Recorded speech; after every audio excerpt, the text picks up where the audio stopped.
Well, Caelan, I am pumped for this. Thank you so much for joining me. I know it's late with you in Sydney, but Caelan, we wanted to put this together to help other coaches out there who are building their own online fitness business and give them opportunity to hear it literally from the horse's mouth. Someone that's built their online business under our guidance, and rather than saying, "Oh, this is what Keelan's done," it's like, "No, no, let's let Keelan tell you what he's done." So, Keelan, I'm really grateful that you're here and given some of your time. No worries, mate. Thank you. Likewise. Good, good. Well, listen, let's get stuck into this. You've been with us a year, and the best place for us to really start is where was Keelan a year ago? Like in his head with the business, like, and kind of where were you before? Talk to us about your finances, the kind of business setup, but also what got you to the point where you're like, I got to reach out for some help. Yeah, okay, that's a great question. So before I joined CCB in April, I was full-time as an engineer. So I had an office job. And my business was generating $600 a month. So there wasn't much traction there. Wouldn't get many leads per month. And I did not enjoy my office job. So I felt restrained, trapped. I had a passion for a business that I didn't know how to grow. And that ultimately led me down the path of like there was lots of long nights where I'd sit at the computer doing nothing, but just studying stuff and not implementing anything. And I didn't see a future for my business unless I got some help. So that's where I stumbled across Mark, had a look at his stuff, and I decided to pull the trigger based on the fact that I knew to become the version of me that had that business, I needed someone to guide me there. I love that. Now, there's a lot of people that are playing a game with whether they're a PT that's full time and they're really busy and they're watching the online, or like you're doing engineering and you watch it, but there's so many people that just don't make that step. You obviously realized that you had to make a big commitment and make a commitment to when you were going to leave engineering. Did you set a time frame on that specifically to yourself? Even I'm sure it was a worry financially for you. It was like not only were you investing in yourself, but you weren't going to be able to run the two together, surely. No, it's just not possible. If you're going to scale one has to die. I think where people go wrong is they assume the risk of the investment, but the way I would look at it is the risk of not pursuing the passion over your lifespan is the greatest risk, because ultimately, when you break everything down, the greatest cost or risk I had was returning back to the position I was already in. Yeah. And when you frame it that way, I knew like I had very clear goals. I'm getting out of this. I joined CCB and then I was like 6 months and I'm done, and I hit that. And I think if you're not intentional in that way and you don't frame the things correctly, you won't take the step. And I feel like most people get stuck in their head. And if it's in your head, it's dead. You don't do anything. And they always, a great saying I've heard is if you have to think as the person you want to become, not who you are. If you only think as who you are, you're never going to take that step to become who you want to be. And most people get stuck with who they are.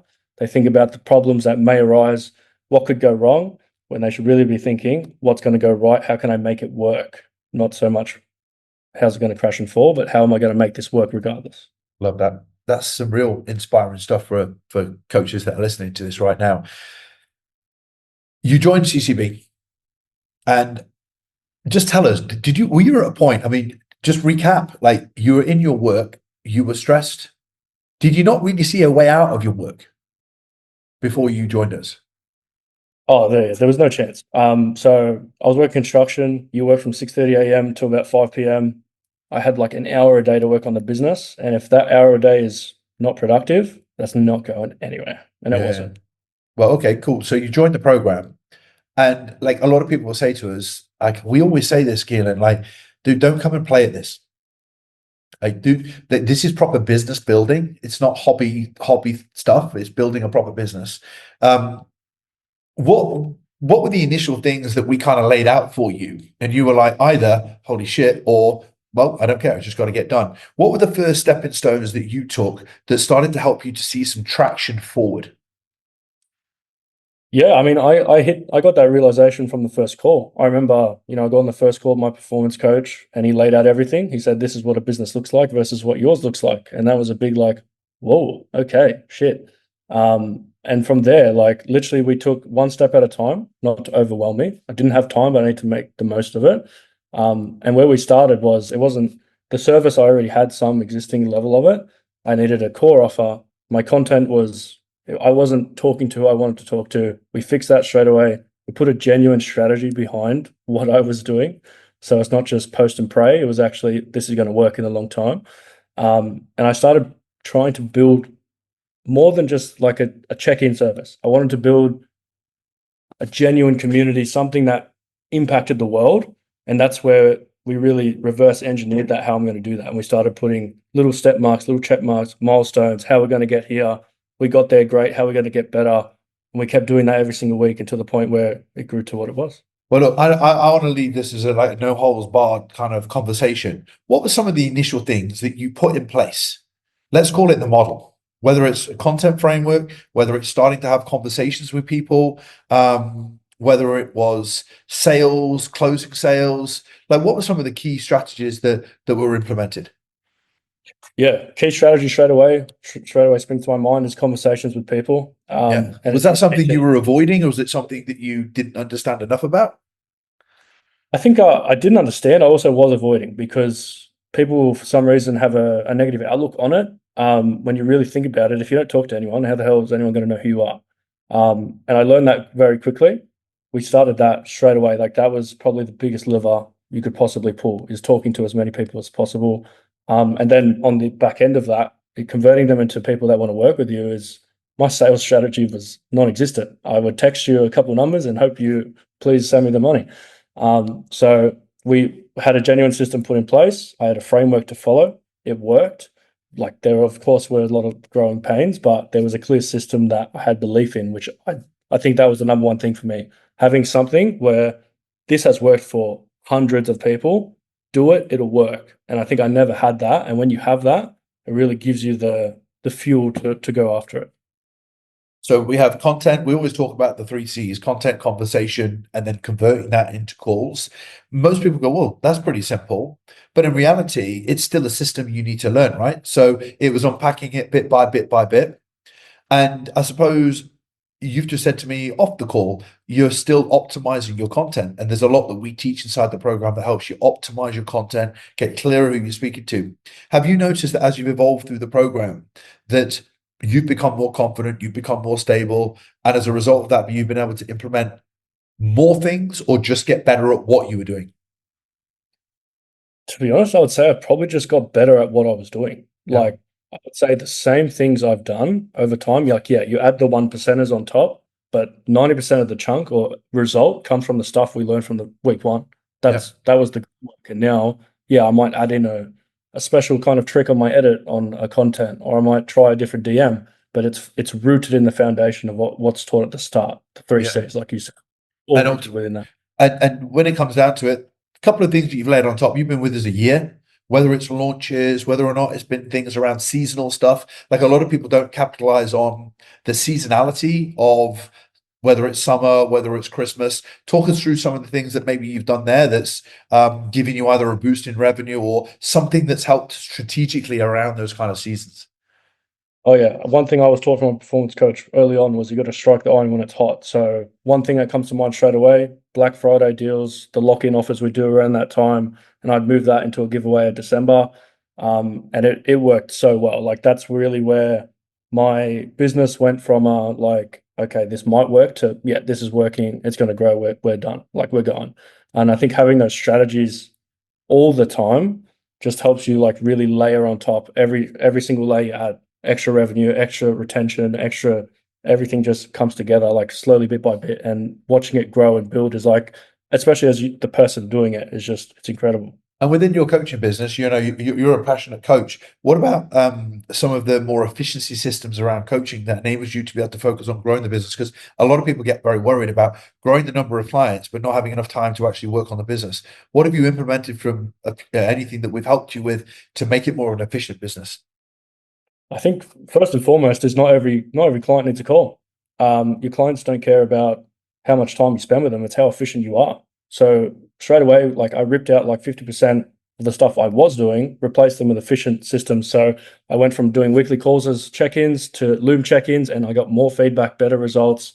I'd have strategic touch points with clients to make sure they were still keen on the program, still getting educated, and wanted to stay. Retention, just very like specific levers you pull where you start to learn. It's not about grunt force or the amount of hours you put in. It's about what you do. Like we have to play a different game. You have to become the master at it. Love that. That's amazing. Well, listen, you've implemented everything we've talked. You're still growing. You started at $600 from online coaching. How many clients was that at that point? That was like 2 clients. And Caelan, what are we looking at now? Dollars, your highest month, your average month, and current number of clients. Highest month is 12K. Yep. My average month is a 10K, and my current clients, I'm sitting at 31. Wow. I love that. And when we say this is average, how much confidence has that filled you with entrepreneurially? And how far away, by the way, is that from what you're earning in engineering? I think it's more than I was there. I used to earn 6,000 post tax. It's more. I earn 2 grand more than I used to in engineering. All right, now let's look at that. You're in engineering, you're earning 6,000 with no time, stressed, thinking you haven't got a way out. What was the biggest downsides for you with engineering? Because look, six grand is over 65 grand a year. Now, okay, you're earning a six-figure salary now with your online coaching business, but how do they compare? Because you've given up a great income. They're like, why have you given that? Like, what has online coaching got you now that engineering didn't? Got me my freedom to pursue my passion. When I was at engineering, like you have to look what's the ceiling. I'll be working 10 hours for the next 30 years. Doesn't get any better with coaching, just gets better and better based on you're able to leverage things. You have time or money to do things, hire people. It really like coaching has given me back. I feel like my life, like I feel like I can do what I want when I want, and I get to choose to spend that on things that really bring me good joy. Oh, I love that. Listen, this has been really valuable. But we did talk about what couple of lessons that you could share with coaches that can only come from you as somebody that's done this. What would be your biggest takeaways about business that the engineer didn't know, but now the guy running his own business does know that you can share with coaches? I think I have 2 main lessons. The first one, if I could speak to my old self who was just starting out, was it's going to take so much longer than you think. I think everyone has that giddy optimism. I'm going to turn this business overnight to a 10K remote job and do X, Y, Z. It's just not going to happen. It's going to take so much longer than you think. And that segues into my second lesson, which it's going to be so much harder than you think. But I don't think that's a bad thing. I think it's a necessary thing because that is what instills the emotional maturity, the stability, the optimism, and like not just uninformed optimism. It's very informed. You know what to do. The real maturity behind that, if you combine those 2 lessons, I think you become a very successful person over time. So I would say for anyone listening who's in a similar position to what I was, wants to start out, it's going to take a lot longer than you think. It's going to be harder than you think, but that's exactly what you need. Oh man, this has been incredibly valuable. I haven't got anything else to say because I want to leave everybody on that. They go and write it down. It's amazing. Well, listen, Caelan, you've gone from $600 a month to 2 clients, to 10K consistent months, but this is not the most important thing. You have stability, your ability to do what you want when you want, and it's going to keep growing. So I just want to say huge congratulations and thanks for joining me. Thank you, mate. Cheers.